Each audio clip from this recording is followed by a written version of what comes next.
আজকে কিছু কিছু মানুষ তারা আপনার ওই ইউটিউবে এবং বিভিন্ন ফেসবুক বিভিন্ন মাধ্যমে সোশ্যাল মিডিয়াতে সামাজিক গণমাধ্যমে বিএনপির বিরুদ্ধে বিষোদ্গার করছে।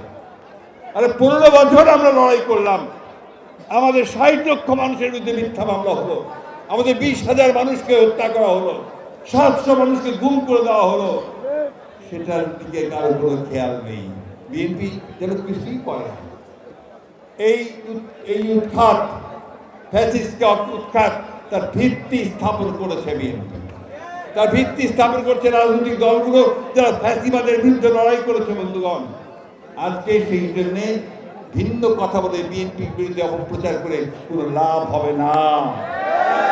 অনেকেই এখন বিএনপির সম্পর্কে বিভিন্ন রকম কথা বলেছে, বলে বিএনপি সংস্কার কেন?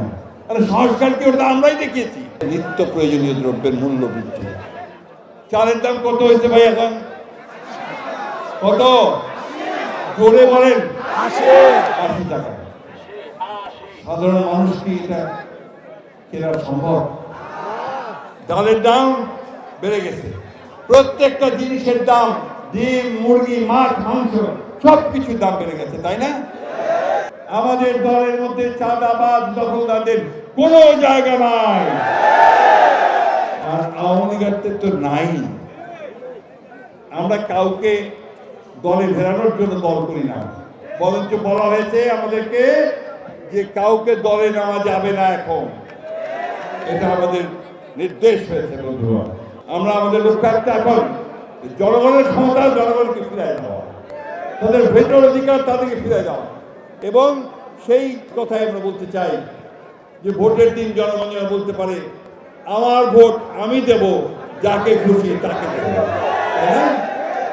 সবশেষে এই দাবি জানাচ্ছি সরকারের কাছে, এখনো আমাদের মামলাগুলো প্রত্যাহার করা হয় নাই, আমাদের এই মানুষের মামলা প্রত্যাহার করা হয় নাই। অবিলম্বে সকল মামলাগুলো প্রত্যাহার করুন। আপনারা জানেন সেগুলো মিথ্যা মামলা, সেগুলো গায়েবী মামলা।